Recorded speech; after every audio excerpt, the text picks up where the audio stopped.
Hi everyone, my name is Renee, Program Officer with EcoSchools Canada. On behalf of EcoSchools, thank you for viewing this webinar as part of the 2023 EcoSummit. I'm pleased to introduce Renée Lalonde and Owen Bjorgan from the District School Board of Niagara to present this webinar, Connecting with Nature and Self, an outdoor toolkit for wellness. This presentation is led by Renée Lalonde and Owen Bjorgan, outdoor adventure guides with the District School Board of Niagara. Renée holds an MSc in Outdoor Environmental and Sustainability Education from the University of Edinburgh and is passionate about using outdoor learning as a tool to develop environmental literacy. Owen has his BSc in Biodiversity from the University of Guelph and uses his time both professionally and recreationally to educate and connect others to the natural world.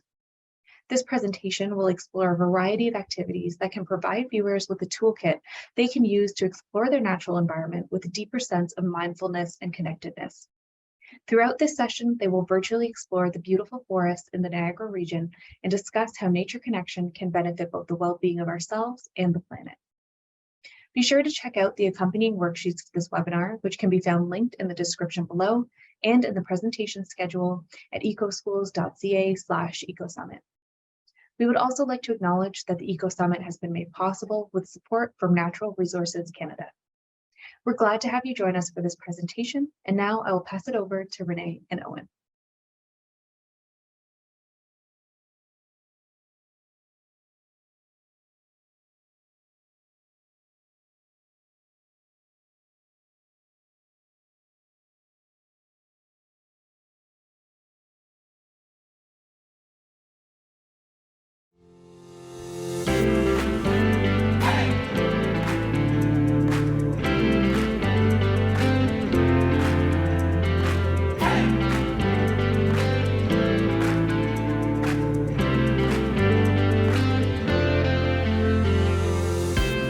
All right, well, thank you for joining us today. My name is Owen Bjorgan. I am one of the staff here at the Living or Adventure Campus for the District School Board of Niagara.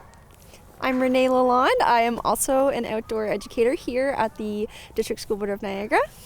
Now, as we do with any time we are meeting or enjoying ourselves in this land, we would like to give an official land acknowledgement, and that would be specifically for the Indigenous. And around here, we want to take note of the Haudenosaunee and the Anishinaabe peoples, who are the original caretakers and custodians of this beautiful landscape we'll be sharing with you today. And we want to move forward with that sort of respect throughout our day and during this filming process. And we hope you enjoy the beauty of the Niagara Escarpment. So today you'll be joining us on a little bit of a journey through our forest here, where we're going to talk about nature connection and then also some tools on how to gain that connection. So we'll go through a few steps, and then hopefully after this presentation you'll be prepared to head out into nature on your own and experience all the joys that connection can bring you. Awesome. Let's go.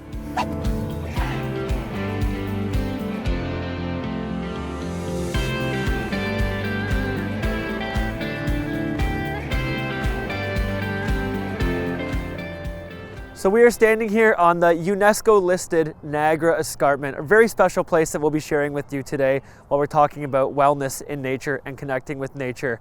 Now, even though the view is beautiful, we are so fortunate to have plenty of forests and other ecosystems around us with today to connect with. We don't necessarily need to have a large nature space to find closeness to nature, and we are going to show you how you can do that over the next little bit of hiking together. So we are here to chat with you today all about spending time in the outdoors and with nature. And again, with the goal in mind that we want to increase our sense of nature connection. Now, what does that mean? What is nature connection? It sounds like it could be kind of abstract, but really it's simple. It's how you feel, your sense of identity and your sense of self in terms of your relationship with the outdoor world. So that can even be as simple as just realizing that every time you go outside, you're just a little bit more in tune with the space and the environment around you. So we live in a pretty busy world these days. Nature connection can provide you so many benefits. It can be a source of unplugging from the screens that we're so often around. It can be a source of just escape from our busy lives. It can also be a place where you can have fun and enjoy being outside. It's beautiful out here, even on a nice winter day like today, whether it's the summer, anytime. It's lovely out here, and it's so good for you to experience that sense of connection, which we will get on to in the course of this presentation. So, of course, along with the benefits that spending time outdoors and with nature can have on the wellness of our entire planet, there also is a ton of benefits in terms of wellness for ourselves. So spending time outdoors and spending time with nature, connecting to nature, often has an element of mindfulness in it. So that, of course, can have an effect on well-being, on your mental health, and lots of studies have shown this benefit as well. So showing that spending time regularly outside can have a decrease in anxiety, can help improve symptoms of depression, basically lots of benefits for your mental health, even just general mood improvement. Getting outdoors, spending time outside makes you smile. At least it does for me. But another thing too is if you're spending time outside, generally you're also engaging in some sort of exercise, which everybody knows exercise is good for you. So of course that's going to provide some benefit for your own wellness. But being outside in the sunshine, vitamin D comes from your skin with the sun on it. There's your endorphins when you're breathing in fresh air, when you're looking around at all of the beautiful spaces around you. Basically, being outdoors is not bad for you in any way, and the more time that you spend outside, the better that you're going to feel. In regards to connecting with nature, one thing you might be wondering, if that's what someone like me is doing here as an individual, how could that have a ripple effect to have a positive impact in environments and nature all around the world? Studies have shown that people who take the time to connect with nature, which we're going to give you some helpful tips and tools for later in this video, those people become more inclined to want to understand it and therefore respect it. And that respect can come through the forms of how people advocate for nature, the choices they tend to make in their day-to-day lives that can help better the planet and the health of our planet too, and how they may perhaps even will vote one day to protect their local or more global ecosystems. So to come full circle, how does someone like me standing here translate to global health of the environment? Well, I'm just a drop in the bucket. There are plenty of people on the planet, as we all know, and we are a growing species. However, if more people take the time to connect with nature as we are doing and showing today, then we can become drops in the bucket, if you will, to have a more positive response on respecting and protecting nature around the world. And that only helps us out as well, let alone tackling the effects of climate change and the loss of biodiversity. Later in this video, we'll get into more detail of how connecting with nature helps us and comes full circle to protect the environment and back to us again.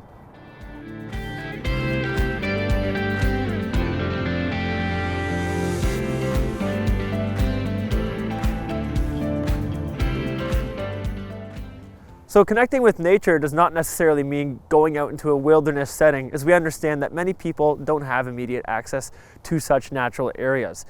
There are studies though, however, that show that even in urban environments, taking time to expose yourself to nature and connect with it can actually lead to greater feelings of wellness.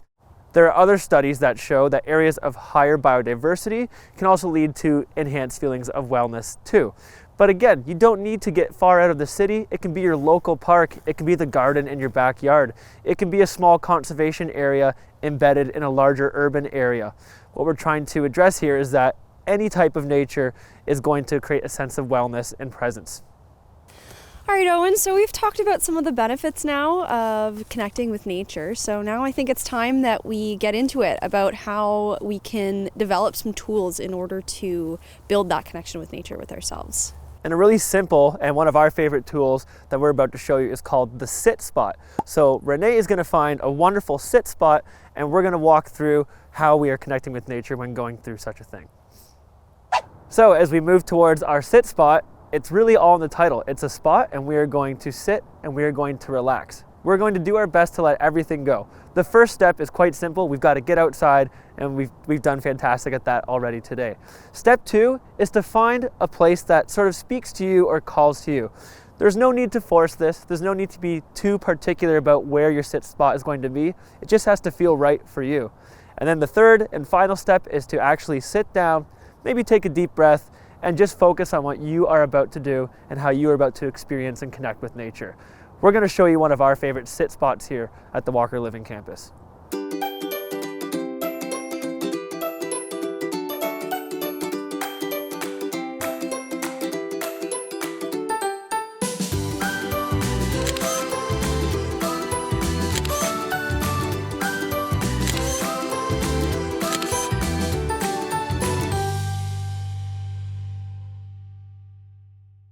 So Renee, after your time in this fantastic sit spot, are there any patterns of nature that you've seen or noticed? Patterns. I mean, looking down at the ground, I can see boot patterns here. I can see at the trees, the different bark patterns. I can see way out, I can see some of the cloud patterns as well. Yeah. What's fascinating about the patterns that you described is some of them are natural patterns and some of them, of course, are human-made. And that's the reality of being in these sorts of areas, of course. Now let's go back to nature for a moment. Is there anything animal-related that you've seen any signs of in your time at the sit spot? Well, when I was sitting here, I was listening around to things around me and I heard some birds. That was cool. Birds, I find in the winter, are excellent for sit spots because the sound travels so nicely through the trees here. How about there's a blue jay right now. How about any mammals or anything else? Nothing that I noticed, but maybe human mammals. I've heard some sounds of the road behind me here. Yeah. That would be some animal sounds. And when you're in a sit spot in a day like today with the winter and having kind of a mixed use area of natural and human factors, do you feel like there's a lot of activity going on in front of you right now or a lack thereof? I'd say it's a mix of both. Kind of the quietness of being in the forest with the snow around us, but then looking out and I have this visual of the highway here where there is busyness and busy life going on. So I kind of have a balance of both right now. Sit spots can come in a variety of different shapes and sizes. This one, to me at least, looks kind of inviting. So I'm going to prop myself up here. It actually is pretty cozy and relaxed. That's an essential for your sit spot as well. And on that note, while I'm looking out over this amazing vista, sit spots can be somewhere that you perhaps visit just once in a lifetime, or it could be a spot that you come back to multiple times over a period of time, so you can observe the changes in an area that you begin to familiarize yourself with, but of course connect with as well.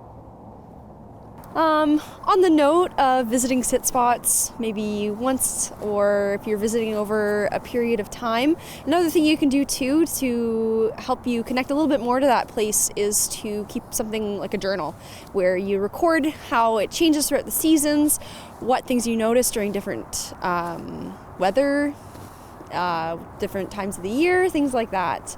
And it can help you even keep a little bit of a memory book of that sit spot and help it become a little bit more of a special place for you.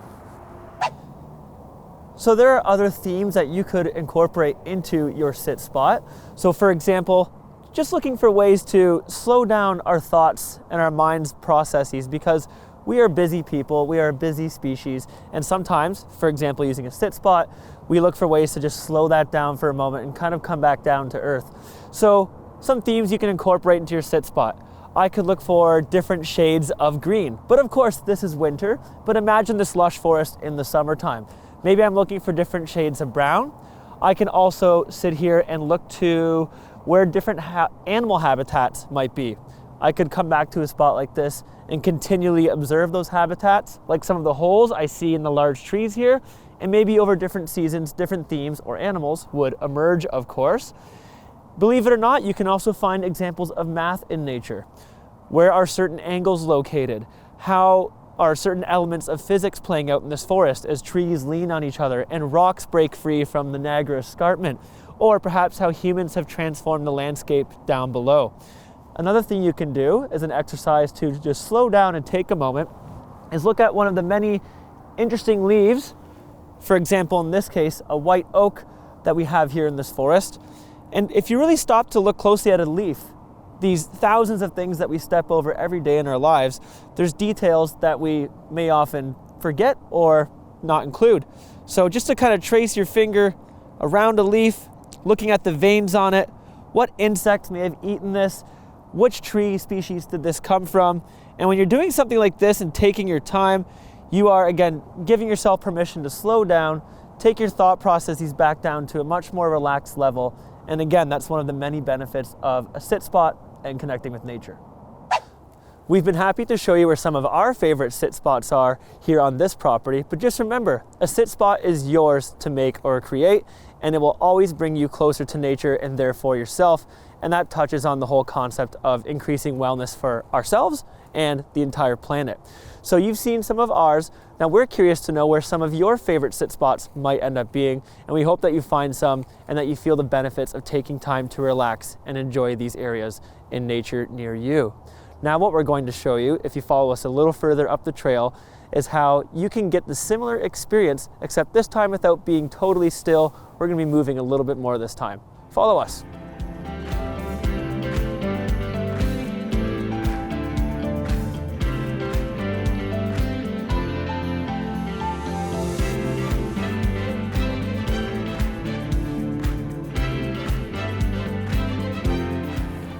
So now that we've talked about sit spots, it's time to move on to another activity that's really similar, but is another one that we can add to our toolkit for methods that we can use to build that connection with nature.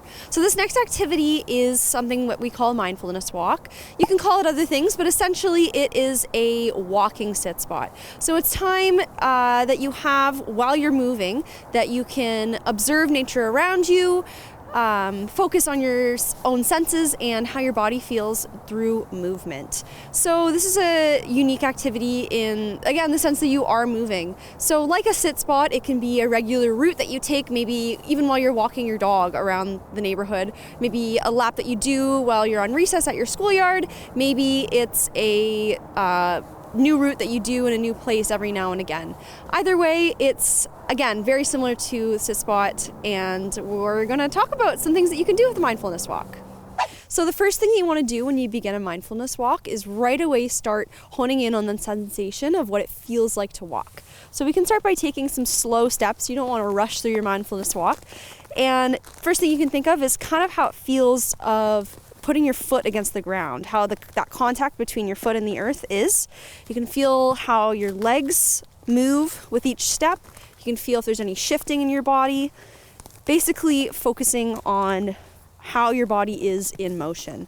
Now, another thing too, if you're having some struggles with figuring out how to do that, you can start by counting. So with each step, you can count by 10. So counting down, when we reach 1, just go back up to 10 again and start that way. But again, just thinking about how your body is in motion. Now, with any mindfulness activity, of course, it's natural that your mind is going to wander, and that's totally okay. Let it happen. But when it does, just kind of keep reminding yourself to guide it back to those sensations that are happening. So right now, Owen, do you notice anything? What can you feel while we're walking right now? I notice lots of things that I normally would not take the time to take note of. So for example, when I'm walking, I can hear and feel the crunch or the squish of the snow and the slush under my boots today. And walking is this thing that we, of course, all do as people every day in our lives, especially you and I for our jobs, but we don't actually take the time very often to slow down and think about what's happening in such a simple action and how there can be so much beauty to it. So I'm looking at the grass that's being exposed, the mud oozing up through the snow, the little seeds and footprints that are around my feet as I place each step. And I'm just really grateful to slow things down and appreciate something as simple again as walking. Yeah, for sure. Now, Owen, you just kind of touched on a little bit of what we should focus on next, but after a few minutes of walking, we can start moving away from sensations of what we're feeling and move on to our other senses. So right now we can kind of think about what we're hearing. Is there anything you can notice right now while we're walking? Well, now that we've moved away from the, gentle but definite background noise of the highway, I'm starting to hear more birds. So I think I can hear some black-capped chickadees. I can hear some of the leftover leaves rustling in the trees, which is a nice kind of acoustic for winter. Again, things you normally don't slow down to actually listen to. That's what I'm hearing right now, more signs of nature. Yeah. Mm-hmm. For me, I can hear definitely the crunching against the ice too. But another thing to notice or to think about while we're talking about sound is, in terms of being mindful, we're noticing our sounds, but we're not necessarily judging them either. So if we're hearing the natural sounds or unnatural sounds, don't necessarily think of them as pleasant or unpleasant, but just noting them as sounds as we're walking can kind of help us bring ourselves into that space of being mindful. Now, when we want to think about all of our senses, but when we're doing so during this mindful walk, we're doing it in a way that, again, we're wanting to slow our mind down, we're wanting to slow ourselves down. And we can think about our sense of smell, we can think about our sense of sight, our sense of taste for this one as well. Again, though, just noting it as just sensations that you're feeling, not necessarily placing labels to them when we're being mindful, but just noting that they're there, noting what is around us and what we're seeing, feeling, all of that stuff. And So, Renee, that yeah. actually reminds me of, there's a feeling that we sometimes forget about that comes truly from the inside out, and it's the endorphins, the feel-good feeling that our bodies can create by something as simple as walking. So walking, especially on a mindfulness walk like we've been doing, really is a subtle form of gentle, non-abrasive exercise. And when people are exercising and moving their bodies, especially paired with the fresh air that we've been talking about earlier, you are benefiting your body, not just mentally, but also physically. And I've been really enjoying this walk, and it's made me feel good to slow things down and just go out on a nice stroll like this with you, and again, be mindful. Yeah, me too. So coming back to the steps within our mindfulness walk, kind of the last thing that you want to end with is going back again to that initial feeling of the walking itself. So there's a couple ways we can do it, as we talked about before. Another neat little method is something called the fox walk. So it sounds kind of silly, but what you do for this is you really focus on the motion of your foot. So really trying to roll your foot forwards with each step. So as you take a step, just kind of roll, kind of just like how a fox would do it. Rolling it like so. Again, really focusing on that sensation of your foot against the ground.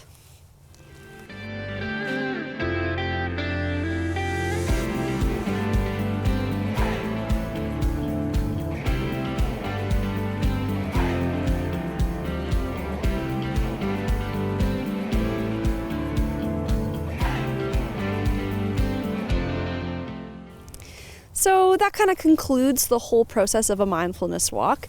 Now, the really neat thing about this activity is that it brings something so simple that we do every single day, is that movement, that walking, into something that we can use to build nature connection with the world around us, and see all the benefits that come along with that. So next we're gonna move on to another activity that is a little bit different than the ones that we've just talked about. So a little bit different than that sit spot in the mindfulness walk, and we'll find out what that is. As you can see here, I'm sitting on natural materials that have been arranged by people, almost as a form of art. Now, this particular art form, if you will, can be climbed on and enjoyed by anybody of any age. But a really important conversation to have with connecting with nature is, how does this unique human construct known as art make its way into the natural world and then back to us? So there are many examples of how we can connect with nature by different avenues of art. It could be something as simple as a pencil or pencil crayon sketch of the natural environment you see in front of you. And again, this could be our big beautiful forest here at the conservation area, or this could be a tree in bloom in the springtime somewhere in your local city park. So we have sketching, you can go to painting. There are even individuals who will take out an entire canvas and spend a lot of time being mindful, almost like the sit spots that we described earlier, but now they're incorporating art into the scenery in front of them. With art, you can also go back to different places over different seasons, times of day, lighting. Today we are graced with some sunshine that we haven't seen a lot of this winter.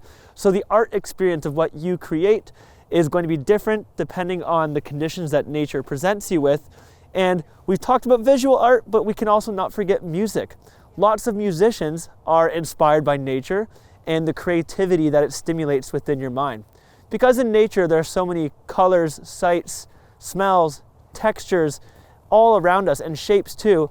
What it does is it opens our minds to contemplate those things, and when our minds are open and feeling those creative juices flowing, we are more inclined to connect with ourselves in an artistic way. What I'm going to do while we have this sunlight, and I've got this beautiful spot up here, is I'm going to produce a quick sketch of these beautiful oak trees and how they reach out into the open field across from me.